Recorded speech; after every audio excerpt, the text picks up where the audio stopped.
জগন্নাথ মন্দিরের যে রত্নভাণ্ডার, সেই রত্নভাণ্ডারের সম্পত্তি দেখে অনেকেই সমৃদ্ধ, অনেকেই আবেগতাড়িত, অনেকেই আপ্লুত। কিন্তু এই রত্নভাণ্ডার শুধু কি জগন্নাথ মন্দির? না, একসময় এই ভারতবর্ষের অর্থনীতি যেখান থেকে কন্ট্রোল হতো, যেই জায়গা থেকে ভারতের অর্থনীতি তৈরি হতো বলা যায়, যে জায়গায় ভারতের অর্থনীতির পরিমাপ করা যে হতো যা দেখে, তা হলো এই মন্দিরগুলির রত্নভাণ্ডার।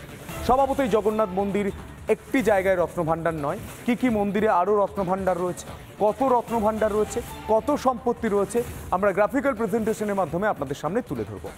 কি কি রয়েছে? শবরীমালা মন্দির, প্রত্যেকেই নাম জানেন, কেরালার মন্দির। সম্পদ কত? 245 কোটি। 245 কোটি।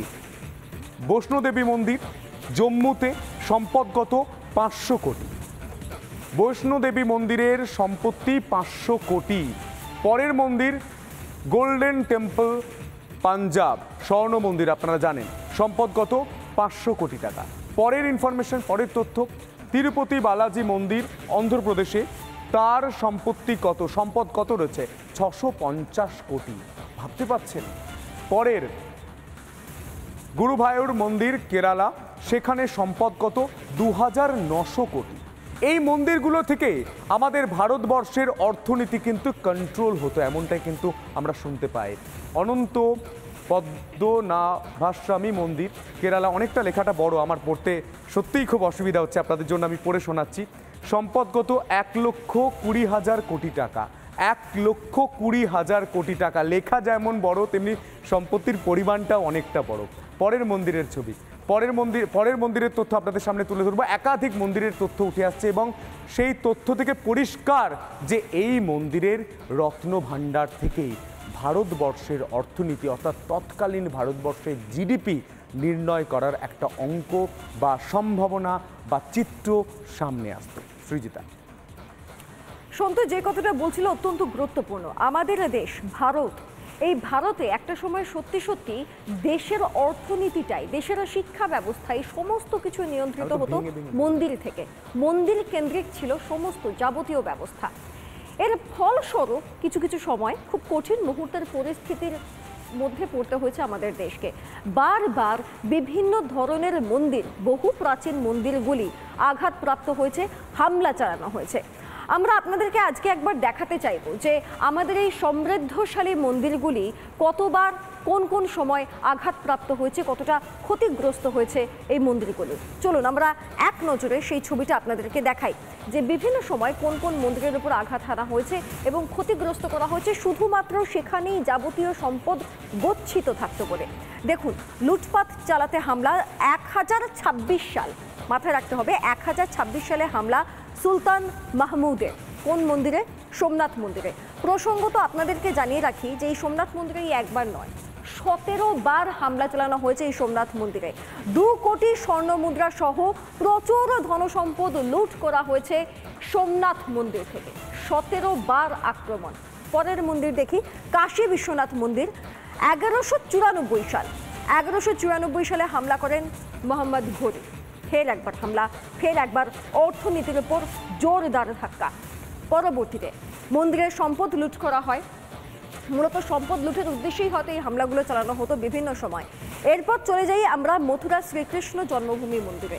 সেখানে 1670 সালে মুঘলদের আক্রমণ এবং অবাধে লুটপাট চলে সেই মন্দির, যা দেশের শিরদাঁড়া হয়ে দাঁড়িয়ে থাকতো।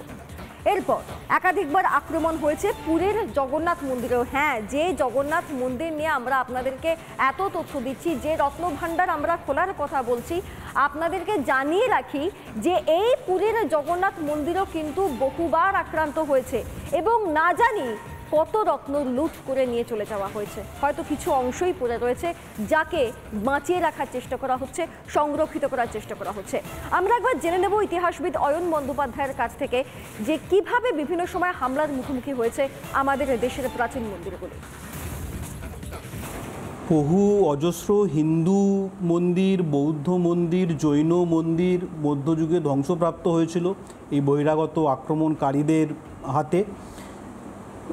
এর মধ্যে কিছু মন্দির উল্লেখ করা যায়, যেমন কাশী বিশ্বনাথ মন্দির, মথুরা শ্রীকৃষ্ণ জন্মভূমি মন্দির, গুজরাটের সোমনাথ মন্দির প্রভৃতি। এই মন্দিরগুলির অধিকাংশই মধ্যযুগে ধ্বংসপ্রাপ্ত হয়েছিল এবং একবার নয় একাধিকবার ধ্বংস করা হয়েছিল। মাদলাপঞ্জি অনুযায়ী পুরীর মন্দির 18 বার আক্রান্ত হয়েছে। তুর্কি এবং আফগান বহিরাগত শাসকদের হাতে বারংবার হিন্দু মন্দিরগুলি আক্রান্ত হয়েছে। সুলতান ইলিয়াস শাহ 1340-এ আক্রমণ করেন পুরীর জগন্নাথ মন্দির। ফিরোজ শাহ তুগলক দিল্লির সুলতান 1360-এ পুরীর জগন্নাথ মন্দির আক্রমণ করেন। কালা পাহাড় 1568 সালে পুরীর জগন্নাথ মন্দির আক্রমণ করেন। দিল্লির বাদশাহ অরঙ্গজেব 1692 সালে পুরীর জগন্নাথ মন্দির আক্রমণ করেন। এরকমই আরও বহুবার পুরীর জগন্নাথ মন্দির আক্রমণ হয়েছে। এটার কথা মাদলাপঞ্জিতে আমরা এর বিবরণগুলি পাই। আমরা দেখলাম প্রাচীন ভারতের অর্থনীতি ছিল মন্দির কেন্দ্রিক, কিন্তু এখন বর্তমান ভারতের অর্থ ব্যবস্থা বা অর্থনীতি মন্দির কেন্দ্রিক নয়। কিন্তু তা সত্ত্বেও আমাদের দেশের মন্দিরগুলোতে যে রত্ন ভাণ্ডার রয়েছে, যে সম্পত্তি রয়েছে, তার সঙ্গে তাল মিলিয়ে যে আধুনিকরণ, যে আধুনিক সমাজ আমরা দেখতে পাচ্ছি, যে বর্তমান সমাজ আমরা দেখতে পাচ্ছি, তার সঙ্গে তাল মিলিয়ে তাল মিলিয়ে আমরা কি একটা অর্থ ব্যবস্থা তৈরি করতে পারি? কি বলছেন অর্থনীতিবিদ সুপর্ণ মৈত্র, শুনবেন। আমরা যদি প্রাচীনকালে দেখি, বিজয়নগর সাম্রাজ্য হতে পারে, বাহামনি কিংডম হতে পারে বা চোলা, এই মন্দিরকে কেন্দ্র করে কিন্তু সেটা একটা সমাবেশের, মানুষের সমাবেশের একটা জায়গা হতো এবং অর্থনীতি একটা বিরাট একটা কর্মকাণ্ড তৈরি হতো।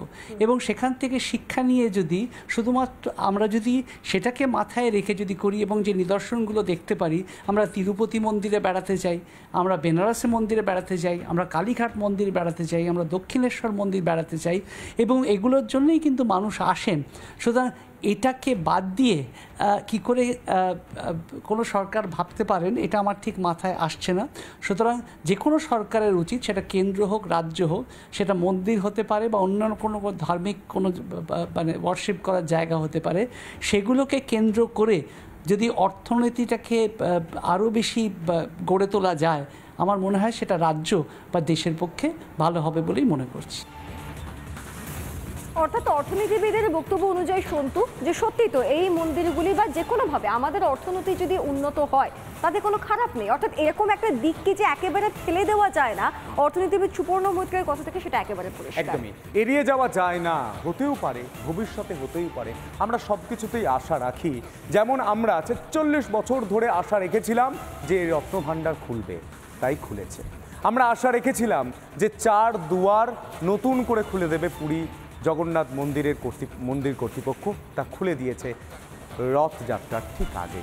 তাই আমরা আশা রাখতে পারি, আশায় প্রত্যেকেই বাঁচে। তাই আজ আশা রেখেই আজ এখান থেকেই শেষ করছি আমাদের প্রাইম টাইম, কিন্তু ফিরে আসছে একটা বিরতির পর।